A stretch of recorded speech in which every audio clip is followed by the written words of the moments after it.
Hello बच्चों, हम 9th chapter sticker album का प्रश्न उत्तर को आज करेंगे। तो यहाँ कहानी में से पहला प्रश्न है अभ्यास का कि नागराजन ने एल्बम के मुख्य पृष्ठ पर क्या लिखा और क्यों। इसका असर कक्षा के दूसरे लड़के लड़कियों पर क्या हुआ। तो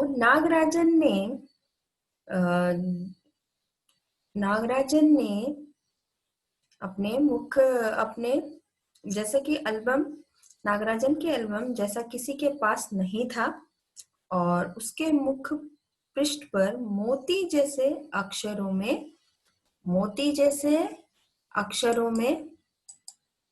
लिखा था।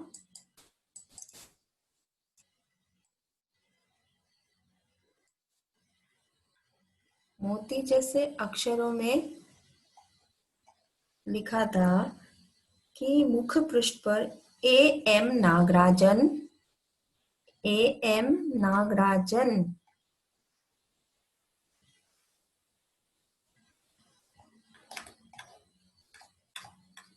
ए एम नागराजन इस एल्बम को चुराने वाला बेशर्म है।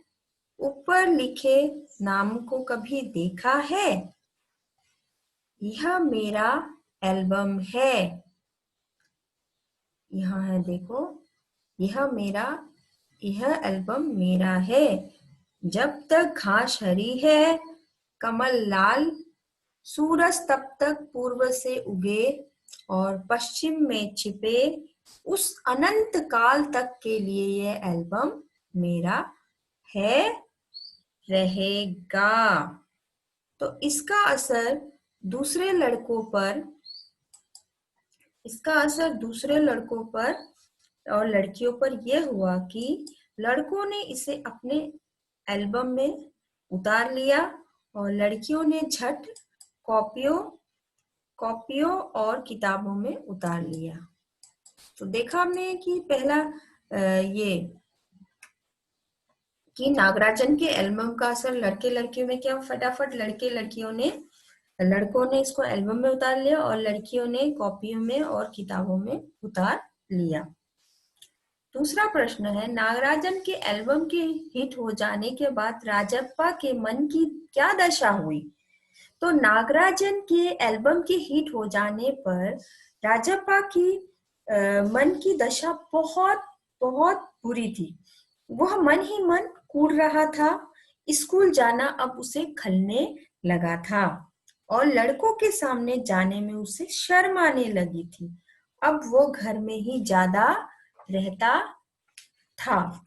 तो इस तरह राजप्पा का हालत हो गया।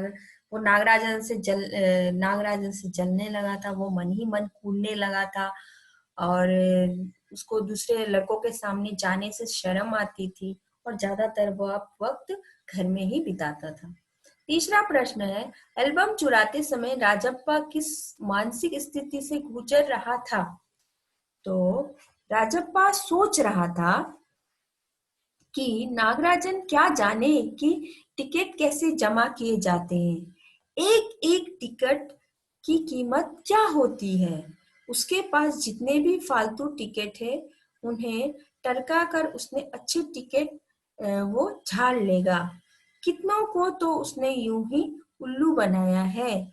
कितनी चालबाजी करनी पड़ती है। नागराजन भला किस खेत की मूली है। तो यहाँ नागराजन एल्बम चुराते समय नागराजन क्या दिमाग में सोच रहा था कि राजप्पा सोच रहा था कि नागराजन क्या जाने, उसको तो कितना मुश्किल से टिकट जमा करना पड़ता, उसको क्या मालूम, उसको तो बैठे बैठा है उसके मामा ने भेज दिया था। उसे क्या जाने कि कितना को उल्लू बनाकर टरका कर अच्छे टिकट लेके पुराने मतलब कि नॉर्मल टिकट रख देना, कितनी चालाकी करनी पड़ती है। तो ये राजप्पा सोच रहा था जब नागराजन का वो एल्बम चुरा रहा था। चौथा प्रश्न है, राजप्पा ने नागराजन का टिकट एल्बम अंगीठी में क्यों डाला? मतलब राजप्पा ने नागराजन का जो एल्बम को आग में क्यों डाल दिया था? तो राजप्पा ने नागराजन का टिकट एल्बम अंगीठी पर डाल दिया क्योंकि अप्पू ने उसे बताया कि नागराजन के पापा चाहे तो पुलिस की फौज हाजिर कर देंगे। इसलिए जब दरवाजे पर खटकाने की आवाज तेज हुई तो वो डर गया और एल्बम को अंगीठी में डाल दिया। मतलब कि राजप्पा ने तो चुरा लिया था नागराजन का टिकट एल्बम, लेकिन जब उसको ये अप्पू से पता चला कि नागराजन के पापा की पुलिस में पहचान है, मतलब कि पुलिस अगर वो चाहे तो हाजिर कर सकते हैं, तो जब दरवाजे का खटखटाने से और जोर होने से उसको ये डर बैठ गया कहीं पुलिस तो नहीं आ गया, इसलिए उसी डर से एल्बम को कहाँ छुपाएगा, इसलिए उसने अंगीठी में डाल के जला दिया।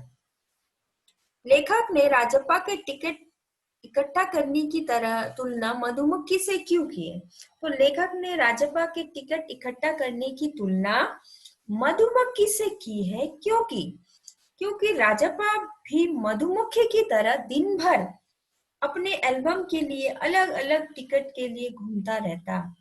वह एक टिकट के लिए 4 मील दूर पगडंडियों से होकर भागता। मधुमक्खी भी दिन भर फूलों से रस लेकर शहद इकट्ठा कर पाती। मतलब जिस प्रकार से मधुमक्खी एक एक फूल से शहद इकट्ठा करके वो अपने छत्ते में रखती है, उसी तरह का राजप्पा भी एक एक टिकट के लिए वो कई मील चलता था, कई पगडंडी पार होकर जाता था, दोस्त के घर जाता था, यहाँ वहां दिन भर घूमता था, तब जाके उसे टिकट इकट्ठा करता था। इसीलिए राजप्पा के टिकट इकट्ठा करने की तुलना मधुमक्खी से की गई है।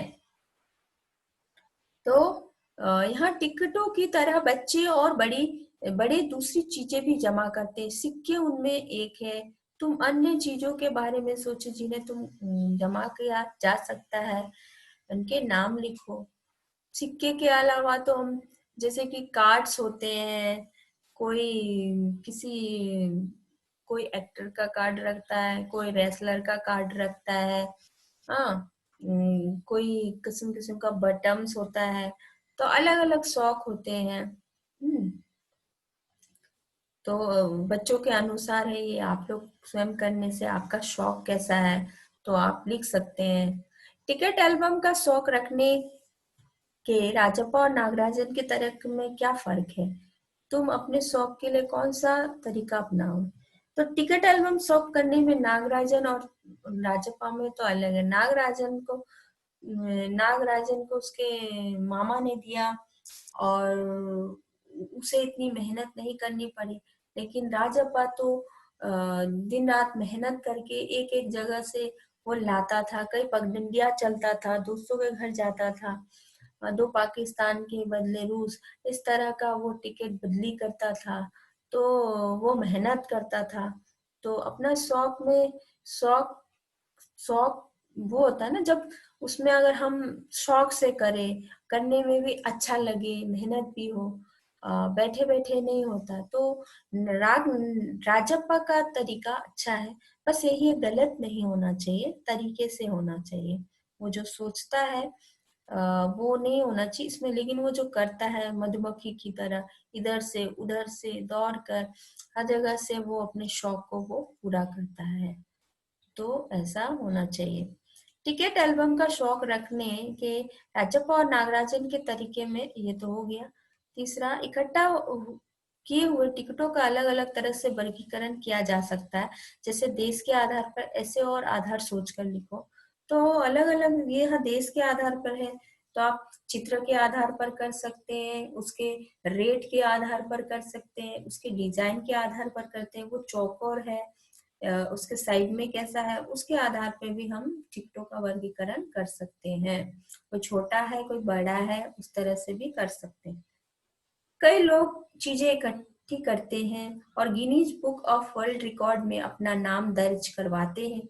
इसके पीछे उनकी क्या प्रेरणा होती होगी, सोचो और अपने दोस्तों से इस पर बातचीत करो। तो ये करने के लिए है, आप अगर एक दूसरे आप दोस्तों से इसका डिस्कस करो, डिस्कस करके क्या निकलता है, क्यों लोग गिनीज बुक में अपना नाम करवाते हैं। यकीनन वो कुछ जीवन में अच्छा करना चाहते हैं, ताकि लोग उनको समझे, उनसे हम प्रेरणा ले।